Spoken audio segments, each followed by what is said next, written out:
नमस्कार दोस्तों। स्वागत है आपका फिर से हमारी चैनल में।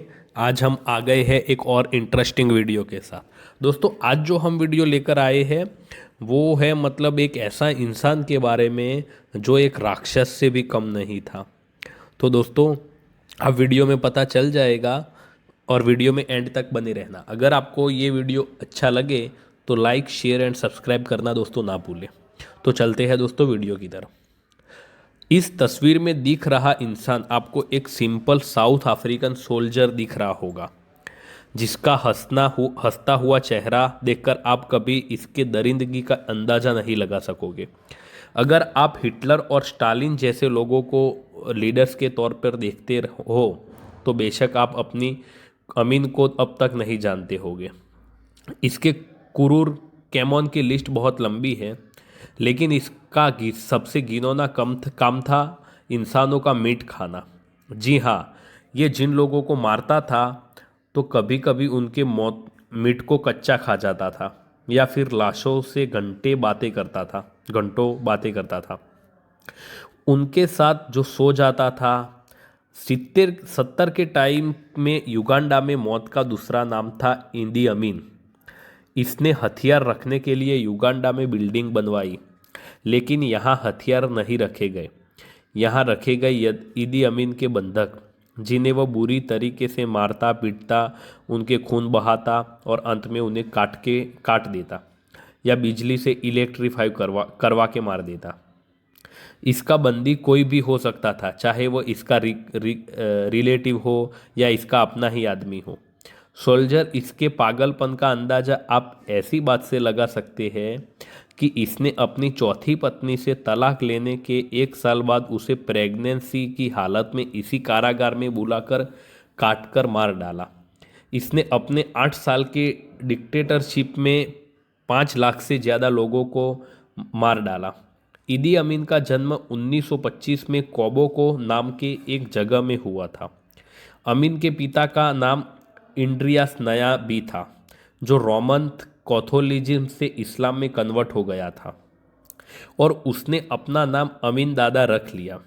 जब इसका पहला बेटा जन्मा, नायब ने इस नाम दिया। जल्दी ही ईदी अमीन के माँ बाप अलग हो गए और तब अमीन की माँ इसे अपने साथ लेकर बम्बू सिटी में गई। शहर में गुजारा करना आसान नहीं था, ऊपर से भयानक गरीबी थी।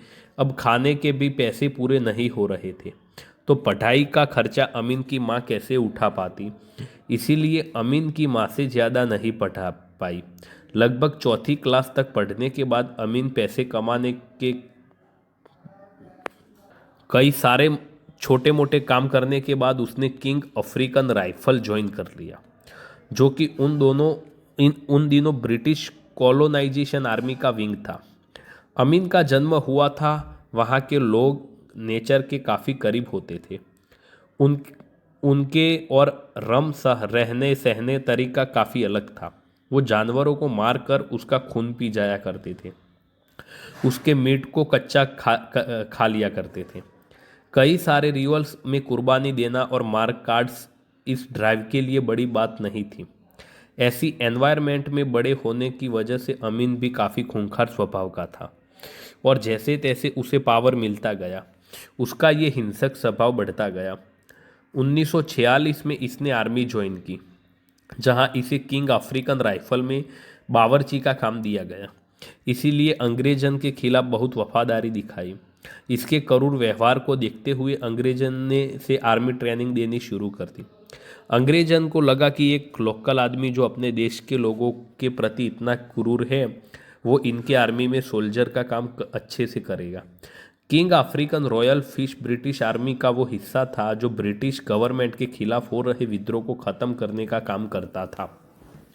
इसी साल इसे सी के सेवा के लिए केन्या भेजा दिया गया, जहां इसने 1949 में तक दिल में भी काम किया। अमीन की लंबाई तकरीबन 6 फुट 4 इंच की थी और ये दिखने में भी काफ़ी अट्ठा गट्टा था। जी वजह से ये दूसरे भी साधारण व्यक्ति से काफ़ी मजबूत दिखाई देता था। ब्रिटिश सी ने इसकी वफादारी और उसकी कद कटी देखते हुए रंग भी खेलने और वेट लिफ्टिंग करने की ट्रेनिंग दी। ब्रिटिश आर्मी में काम करने के दौरान ये 1951 से लेकर 1960 तक हैवीवेट चैंपियन रहा। जब अंग्रेजों ने इसे अपने ही देश के लोगों के खिलाफ निर्दयी एक्शन लेते हुए देखा, तब उन्होंने इसे सोमाली रिबेल्स के खिलाफ जंग लड़ने के लिए नॉर्थ केन्या भेज दिया, जहां इन्होंने 1952 में केन्या में मऊ मऊ विद्रोह के खिलाफ जंग में हिस्सा लिया और बड़े ही भ्रांजी से लोगों को मारा। इस विद्रोह को दबाने में अमीन ने बहुत खून खराबा मचाया, लोगों को जिंदा जमीन में गाड़ने लगा, उन्हें गाजर मूली की तरह काटने लगा।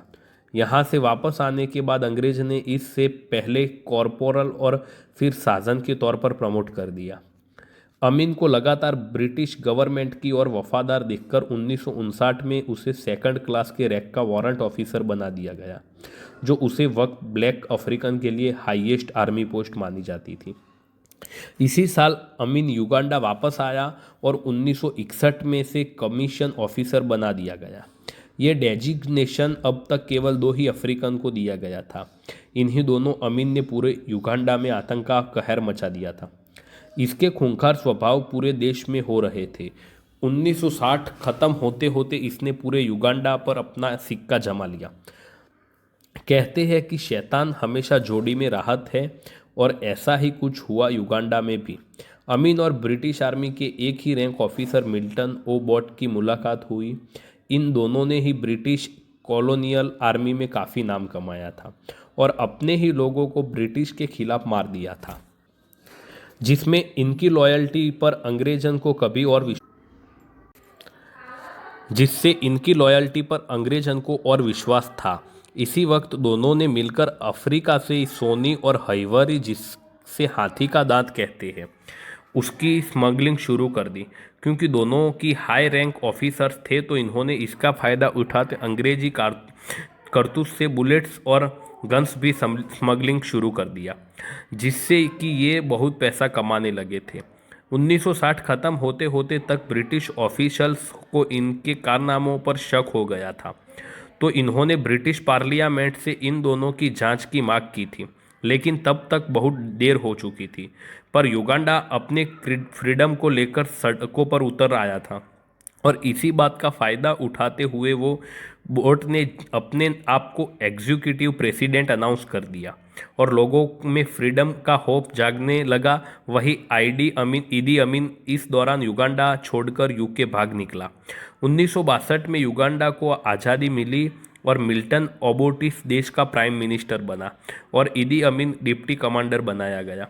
1964 में आर्मी पर अमीन के प्रभाव को देखते हुए इसे कमांडर ऑफ आर्मी बना दिया, और इसी दौरान ओप्पो ने युगांडा का प्रेसिडेंसी हासिल कर ली। इसी पोस्ट पर अमीन ने 6 साल काम किया, जिसके बाद 1970 में इसे कमांडर ऑफ जो फोर्सेस बना दिया गया। इस वक्त तक यदि अमीन और युगांडा के प्राइम मिनिस्टर मिल्टन के बीच बेहद गहरी दोस्ती थी, लेकिन वह बोट के प्रेसिडेंसी हासिल करते ही अब अमीन का दिल जलने लगा। एक वक्त पर दोनों दोस्त रहे थे, ऐसे में अमीन को बोट के अंदर काम करना कैसे मंजूर होता। इधर उबटे ने अपना दिमाग में एक वहमपाल रखा था कि अमीन कभी भी उन्हें धोखा नहीं देंगे, पर ऐसा था नहीं। अमीन और वो बोट दोनों ही पावर और पैसों के लिए भूखे थे। ऐसे में अमीन को वो बेटे के अंदर रहकर काम करना पसंद नहीं चला। ईदी अमीन मिल्टन ओ टैग को हटाकर युगांडा के प्राइम मिनिस्टर बनने का सपना देख रहा था, पर मिल्टन ओबोट के रहते ऐसा पॉसिबल नहीं था। ऐसे में अमीन ने सत्ता को अपने लिए अपनी ताकत बढ़ाना शुरू कर दिया।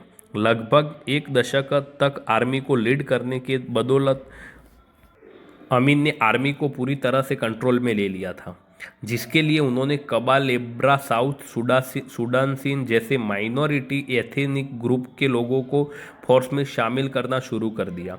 वो इन लोगों को ट्रेन करता, पर्सनली उनके साथ उठता बैठता और पूरे फोर्सेस को अपने फेवर में करने की कोशिश करता। अमीन ने 1968 तक आर्मी के अंदर अपने लोकल लोग जो नील रीजन के थे उन्हें काफ़ी बड़े संख्या में भर्ती कर लिया। लगातार माइनॉरिटी को ट्रूप्स में रिक्रूट करने की वजह से युगांडा की साड़ी फोर्सेस में अब माइनॉरिटी की संख्या बढ़ चुकी थी। यह मैनर्स अमीन को भगवान से कम नहीं मानते थे। इसके बाद मौकाते ही 1969 में ओवरटेक ऊपर अमीन ने जानलेवा हमला किया की कोशिश भी की, लेकिन ये कोशिश नाकाम रही और वो बोट सटक हो गया। इस हमले के ठीक बाद एबीटी को हो गया कि अमीन को सारे फोर्सेस का बनाना उनके लिए भारी पड़ सकता है और इसीलिए उसने अमीन को डिमोट कर दिया। अब अमीन सिर्फ आर्मी के बना दिया गया। इस फैसले ने अमीन को और ख़तरनाक बना दिया। अब उसके जीने का मकसद बन गया था वो बॉट को जान से मार कर ख़त्म करना और युगांडा की गद्दी हड़पना। इस बीच अमीन आर्मी के रहते हुए अपने बटालियन से मिलता, उनके साथ खाता पीता और उनसे अच्छे रिलेशंस बनाता।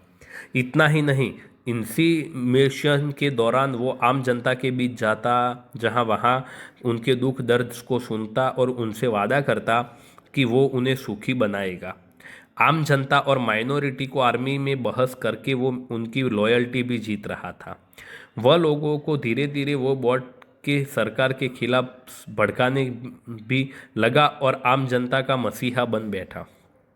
चूंकि वो बोट की इमेज पहले से ही जनता के बीच अच्छी नहीं थी और ऊपर से इनके इस मैगलिन की कहानी भी जनता को पता था। ऐसे में जब ईटी के दोस्त अमीन को खुद ही जब उसकी बुराई करने लगा तो लोगों को पूरा यकीन हो गया कि वो बोट एक करप्ट नेता है और युगांडा को उससे मुक्ति दिलानी है। ऐसे में बोट 25 जनवरी 1971 को सिंगापुर में हो रहे आम वेल्थ सीमट मीटिंग को अटेंड कर रहे थे। तभी युगांडा में अमीन ने अपने वफादार ट्रूप्स के सहारे एयरपोर्ट सारे में रोड्स को ब्लॉक कर दिया। ईबीईटी की खराब इमेज थी ही ऊपर से जब अमीन ने सत्ता की कमान अपने हाथ में ली तो लोगों ने ईदी अमीन को ही अपना नेता मान लिया। 1971 को अमीन खुद को युगांडा का राष्ट्रपति घोषित करते हुए कमांडर इनके ऑफ आर्मी बन गया और तब शुरू होता है। इससे पहले ओबॉट को देशद्रोही और गद्दार बताकर दे दिया गया और उसने ये घोषणा करवा दी कि जो भी लोग को सपोर्ट करेंगे उन्हें मार दिया जाएगा। ईदी अमीन ने प्रेसिडेंट बनते ही कई तरह के बदलाव शुरू कर दिए। गवर्नमेंट हाउस का नाम बदलकर डेट कमांड पोस्ट रख दिया। फिर इन्होंने देश के intelligence agency general service unit का नाम बदलकर स्टेट रिसर्च ब्यूरो रख दिया, जिसका हेडक्वार्टर कोम्बाला में रखा गया, जहां आगे जाकर लोगों को टॉर्चर किया जाने लगा। इसी बीच इसने प्रोफेशनल कलर्स की एक आर्मी तैयार करवाई, जिनका एक ही काम था और वो था लोगों को शक के आधार पर जान से मार देना। इसी दौरान ईदी अमीन ने जिंजा और बराड़ा के लोगों को बड़े ब्राह्मी से मरवाया। 1972 में थे जहां उन्होंने 20,000 रिफ्यूजी को लेकर एक आर्मी बनाई और युगांडा पहुंचने ही इन्होंने ईदी अमीन की सी पर हमला कर दिया, लेकिन इनका ये प्लान सक्सेसफुली नहीं हो पाया। इस हमले से बौखलाया अमीन युगांडा से सिर्फ शक के आधार पर लोगों और अछोली कम्युनिटी के लोगों को जान से मरवा देता। इस समुदाय से लगभग 5,000 सोल्जर्स और 10,000 से ज़्यादा आम नागरिक होते हैं, जिन्हें गद्दार मानकर अमीन मौत के घाट उतार देता है। ईदी अमीन युगांडा में सिर्फ मुस्लिम कम्युनिटी को बढ़ावा दे रहा था। किसी भी दूसरे रिलीजन या कम्युनिटी को मानने वाले लोग या तो मार दिए जाते थे या उन्हें जेल में डालकर टॉर्चर किया जाता था। अमीन के दरिंदगी का शिकार धीरे धीरे सभी होने लगे, जैसे रिलीजियस लीडर्स, इतने ग्रुप में मेंबर, स्टूडेंट, लॉयर्स और वो सब लोग जो पढ़े लिखे समुदाय से बिलोंग करते थे। इन लोगों को मारकर ये नील रिवर मैप फेंक देता था, जिससे कि एक बार नील नदी पर बना विक्टोरिया दम लाशों से जाम हो गया। पकड़ करता था और उन्हें तरह तरह से टॉर्चर कर मार देता था। कई बार तो ये लोगों के हाथ पैर काट देता, उन्हें होठ काट देता और उन्हें तड़प तड़प के गैस चैम्बर में डालकर मार देता। औरतें के जेनिटल और ब्रेस्ट वगैरह जैसे अंगों को काटकर उनसे घंटों घंटों बातें करता और अंत में उन्हें भी मार देता। लोगों को करने के लिए इसने construction camps, gas chambers, electrified water tanks जैसी भयानक चीज़ बना रखी थी। ये सब सुनकर अगर आपको नेसी कैम्प याद आए रहे हो तो आप समझ ही गए होंगे कि ईदी अमीन को ये प्रेरणा कहाँ से मिली थी। यू डॉट फिटलर जो आइडलाइज करता था और इसका मानना था कि हिटलर ने जो विश्व के साथ ठीक किया और वैसा ही बर्ट्स उसे अपने देश के लोगों के साथ करना चाहिए। इसके दिमागी पागलपन का हद तो तब पूरा हुआ जब 1972 की एक सुबह इस नोट कर घोषणा कर दी कि एशिया अब युगांडा को खाली कर दे। नोट से इंडिपेंडेंस ट्वीट इसे not in full of Indian administration in the थॉप्स इसे run by the way Uganda only का नारा उसने युगांडा के गली में फैला दिया। इसने कहा कि एशियन और यूरोपियंस को हटाना मेरा डिसीजन नहीं है, बल्कि अल्लाह ने मेरे सपने में आकर कहा कि लोगों को देश से भगाओ क्योंकि ये लोग देश को पूरी इकोनॉमिक्स के लिए रह रहे हैं। 4 अगस्त 1972 तक अमीन द्वारा एक फरमान जारी की जाती है जिसे ऑर्डरिंग दी एक्सपोजिशन नाम दिया गया। इसमें 50,000 लोगों को चुना गया जो एशियन थे और जिनके पास ब्रिटिश पासपोर्ट था। फिर 60,000 उन लोगों को चुना गया जो युगांडा के नागरिक नहीं थे। इनमें से कई लोग मार दिए गए और कई लोग डर से देश छोड़कर दूसरी जगह पर चले गए। अमीन के डर से मारे गए लगभग युगांडा खाली कर दिया। जो लोग युगांडा छोड़कर नहीं गए उनके साथ बहुत बड़ा बट किया गया। उन्हें पकड़ कर दीवारों में डाल दिया गया जहां ना तो हवा आने का रास्ता था और ना ही बाहर भागने का। इन खानों के दरवाजों को इलेक्ट्रीफाई कर दिया गया था जिससे कि ड्रेसिंग पासिंग करने वाले बिजली के शकों से मार दिए जाते। ऐसी स्थिति में जो लोग दम घुटकर मार दिए जाते, कुछ लोगों को पकड़ के उससे हाथ पैर काट दिए जाते और इन्हें जिंदा मगरमच्छ के आगे फेंक दिया। इसकी ऐसी बर्बरता देखकर अब युगांडा की सिटीजन्स भी डरने लगी। इनके प्रॉपर्टी फैक्ट्रीज और फिल्म को अमीन ने अपने अनट्रेंड आर्मी को हाथ सौंप दिया, जिनकी वजह से देश की अर्थव्यवस्था बेहद कमज़ोर हो गई। एक टाइम पर एशियन और यूरोपियंस द्वारा 90% इकोनॉमिक सपोर्ट युगांडा को मिल रहा था, जिसे अपने फैसले से अमीन ने बर्बाद कर दिया और जिसके बाद युगांडा की अर्थव्यवस्था को लैप्स कर जाती है। अभी तक युगांडा में जो कुछ हो रहा था उससे बाहर के काफ़ी कम देसी जनता वे बट 1975 में अमीन ने युगांडा के फाइनेंस मिनिस्टर एम्यूनल वाइकर को और 1977 में युगांडा के हेल्थ मिनिस्टर हेनरी की अम्बा को कंट्री से एक्सीले दे दिया। इसके बाद ये दोनों लंदन में आकर सेटल हो गए जहां इन्होंने एक बुक लिखा जिसका नाम था एन स्टेट ऑफ ब्लू। इस किताब में किम्बा ने अमीन द्वारा किया गया सारे घटनाओं का खुलासा किया गया। वहीं दूसरी ओर 1976 में अमीन ने खुद को प्रेसिडेंट और लाइफ डिक्लेयर कर दिया। शुरुआत में अमीन को वेस्टर्न कंट्रीज से काफ़ी मदद मिल रही थी। एक समय में इजराइल और जर्मनी में भी इनके काफ़ी अच्छे दोस्त थे। जब वो युगांडा के प्रेसिडेंट बने तो उन्होंने 80 ब्रिटिश कंपनियों को गवर्नमेंट के अंदर कर दिया, जिससे वेस्टर्न कंट्रीज़ को ओवररिटी से खतरा महसूस होने लगा क्योंकि इनके इस डिसीजन में यूएसएसआर की फ्लेवर नज़र आ रही थी जो कई कैपिटल कंट्रीज़ को बिल्कुल मंजूर नहीं था और इसी कारण से ये सभी देश अमीन को प्रेसिडेंट से सहमत थे। अमीन के इंडोनेशियल प्रेसिडेंशियल देश में इजराइल और यूनाइटेड किंगडम ने फोर्स और फाइनेंशियल सपोर्ट दोनों की तरफ से मदद की, जिसके बाद 1971 में ईदी अमीन दोनों ही कंट्रीज में एडवांस मिलिट्री एक्विपमेंट की सहायता मांगने गए, बट दोनों ही देश ने वापस देने से मना कर दिया। इसी बात से अमीन बौखलाया गया और इसी बदले के लिए जो किया उसने इंसानियत शर्मनाश हो गई। इसलिए कई हजार इजराइल को बंदी बना लिया और उनका खुलेआम जेनोसाइड कर दिया। इस बात पर अमीन ने कहा था कि जेनोसाइड की सही जगह जर्मनी होनी चाहिए, जहां उसके रोल मॉडल एडोल्फ ने कभी जो विश्व को मरवाया था। जब युगांडा द्वारा इंडियन को देश से बाहर कर दिया गया तो भारत भी खफा हो गया और यही कम यूनाइटेड किंगडम ने भी किया, जिसके बाद दोनों ही देश ने युगांडा से इकोनॉमिक रिलेशनशिप तोड़ दिए। बंटवारा पड़ा, जो इस बात से बहुत ज़्यादा परेशानी नहीं हुई क्योंकि इस वक्त इसकी मदद लीबिया और यूएसएसआर कर रहा था।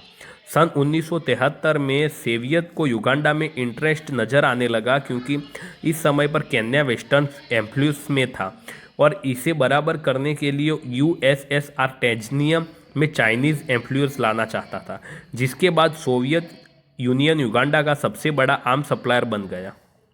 1977 में अमीन के अत्याचारों से परेशान होकर युगांडा लिबरेशन मूवमेंट के लोग, जो कि युगांडा आर्मी के सोल्जर थे, उन्होंने ऑपरेशन में महफूड मांगी शुरू किया, जिसका एकमात्र एम था यदि अमीन की सरकार को ख़त्म करना। इसी ग्रुप को युगांडा की बिजनेस फैमिली सपोर्ट कर रही थी। इस लड़ाई से ईदी अमीन को काफ़ी चोटन आई थी, लेकिन उसने किसी तरह अपनी प्रेसिडेंसी बचा ली। लगातार देश के अंदर बढ़ते हुए तनाव के माहौल का जिम्मेदार कई लोग अमीन को मान रहे थे। वही युग के कई जाने माने चेहरे जैसे बिस्पलूम, मिनिस्टर ओरमिया, ऑरबोट उफली को अब अमीन द्वारा मरवाया गया, तो हालात और बदतर बनते गए। आर्मी से पकड़ छूटने की वजह से अमीन अदुशी को मानते थे और 1978 में एड्रेस का एक एक्सीडेंट हुआ तो उन्होंने इलाज के लिए रोजाना जाना पड़ा। इनके युगांडा से बाहर निकलते ही अमीन ने इन्हें vice president, minister of defence और मिनिस्टर ऑफ अफेयर्स के डेजिशन से निष्कासित कर दिया। जिसके बाद लोगों में ये बात फैल गई कि एडिट्रीसी के एक्सीडेंट के पीछे अमीन का ही हाथ था। देश के अंदर ही अमीन के फॉलोअर्स की संख्या काफ़ी कम हो चुकी थी और जब एडीआरईसी से उनकी पावर छीन ली गई तो उनके कई आर्मी फॉलोअर्स ने अमीन के खिलाफ बगावत कर दी, जिससे युगांडा के फोर्सेस में ही वो शुरू हो गई, जहां अमीन के सोल्जर एडिट्री के फॉलोअर्स पर भारी पड़ने लगे। तब अपने लोगों का ध्यान भड़काने के लिए अमीन इन रिबेलियंस को तंजानिया के बॉर्डर्स पर लाकर खड़ा कर दिया। इसके बाद अमीन ने तंजानिया पर हमला कर दिया, लेकिन इस बार अमीन की ये तानाशाही उससे भारी पड़ गई। तंजानिया आर्मी ने युगांडा की आर्मी को मुंह तोड़ जवाब दिया और कुछ ही हफ्तों में उन्हें कम्पाला को कैप्चर कर दिया। जब देश पर मुसीबत आई और तंजानिया का जज्बा युगांडा पर हो गया, तब ऐसी स्थिति में अमीन देश को अपने हाल पर छोड़कर भाग निकला। युगांडा से भागकर लीबिया पहुंच, जहां किसी तरह ये 1 साल तक छुपा रहा। उसके बाद इसे सऊदी अरब चला गया। सऊदी अरब की रॉयल फैमिली ने से संरक्षण दिया, लेकिन सऊदी अरब की सरकार ने उन्हें किसी भी तरह पॉलिटिकल एक्शन से दूर रहने को कहा, ताकि अरब गवर्नमेंट पर किसी भी तरह का सवाल ना उठाया जाए। जिसके बाद अमीन ने यहाँ करीब 10 साल गुजारे। सन 1989 को इन्होंने बिना किसी को जानकारी दिए अब छोड़कर अपने बेटे के पास सेंट्रल अफ्रीकाई चले आए, जहां इन्होंने युगांडा को वापस जीतने के लिए एक रिबेलियन फोर्स का गठन करने के लगे।